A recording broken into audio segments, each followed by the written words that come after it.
Affordable in-ear monitor. Do they worth the money, or should you wait and get something a little more expensive? We're gonna answer the question today about the EPZ Q1 Pro.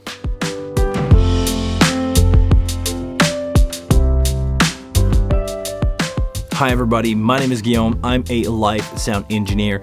I do front of house, I do monitor and in-ear monitor. And recently over this YouTube channel, I start to review affordable in-ear monitor because there are some really good offering actually on the market for a couple $. A couple years ago, it was not a thing. You needed to pay at least 100, 150, and you can go even at 1,000 if you really want to spend your money on really good multiple driver in-ear monitor. But I've always been a fan of really good working solution, really affordable but good sounding option. The EPZ Q1 Pro are actually one of those affordable option. Full disclaimer here, EPZ did send me out these in-ear monitor for me to review. I do keep the product, but no money change, and they do not have any influence on my opinion of the product. They also gonna see this video at the same time as you guys do. So if you are interested in purchasing these or a pair of extra earbuds, make sure to look at the link in the description down below. I will have all the affiliate links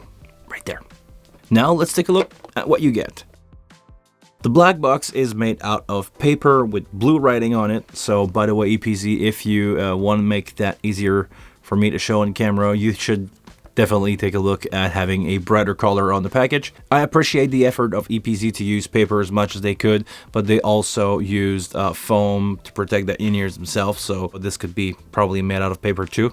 Under that one, you will have this little black box that contains a pouch for your in-ears. You will also find in that box 3 different sizes of earbuds, so make sure to use the one that are the best fitted for you. The tighter fit, the better when it comes to in-ear monitor, because all the bass resonance is actually happening inside your ear canal where the bud is sealed, and basically all the cavity of your ear is going to be used as a subwoofer. So use a tight fit. In doubt, go with one bigger at first and maybe lower it down afterwards. On the back of the box, you can read a couple things. You have the model number, so the Q1 Pro. You have the process used for the molding, so it's resin 3D printing. Speaker will be 10mm LCP plus PU. They claim a frequency response from 20 to 20 kilohertz, sensitivity of 100 dB plus minus 3 dB. A impedance of 32 ohm. Connector on the end of the cable is a 3.5mm jack. The headphone plug type will be a 0.78 2-pin connector, so this is fairly common on those affordable in-ear. The wire is described as a 4-core single crystal copper silver plated, so it's basically a copper twisted cable. The length of the cable is 1.3 meters, so that's 47 inch for you user of the Freedom unit.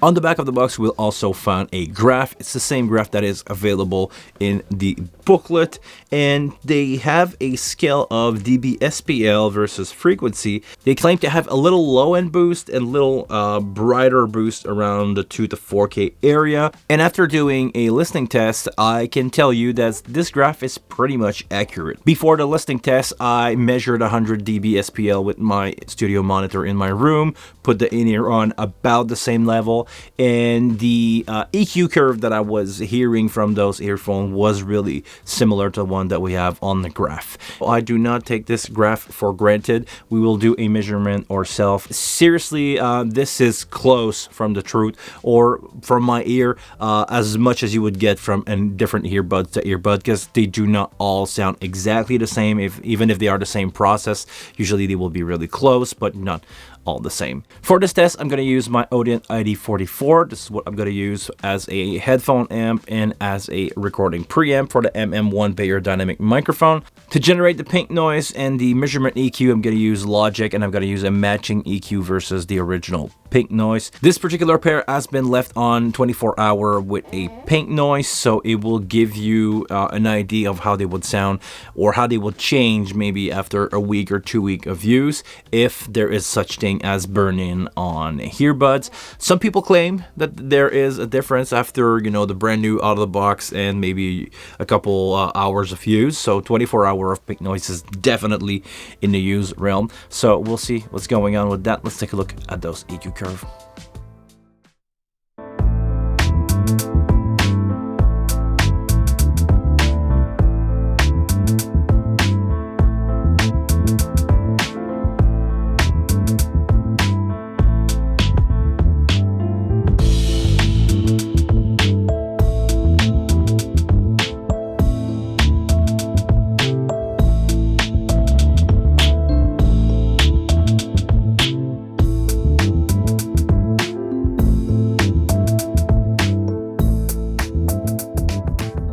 If you are a musician that want to invest into in-ear monitor and you also want to use those for listening to music, I believe they will be a good fit for that. And if you like to have subwoofer in your ears, they do deliver that fun, enjoyable low end. When it comes to musician, because the more volume you get out of those, the brighter they get because of that spike, you know, around 4K, they're gonna be bright real fast. If you like to monitor maybe at lower level, if you monitor maybe around the 95 to 100 maximum SPL level when you're here, you'll be fine with these. Some people will call it definition. Of course, the boost that they have in the 2 to 3K range will be good for guitar and for singer, keyboard player. But if you plan on using those on really loud stage and you want to get your in-ear mixes really loud, maybe they're not the most suited headphone for you. But to be honest, at the time of filming, you can find these on AliExpress for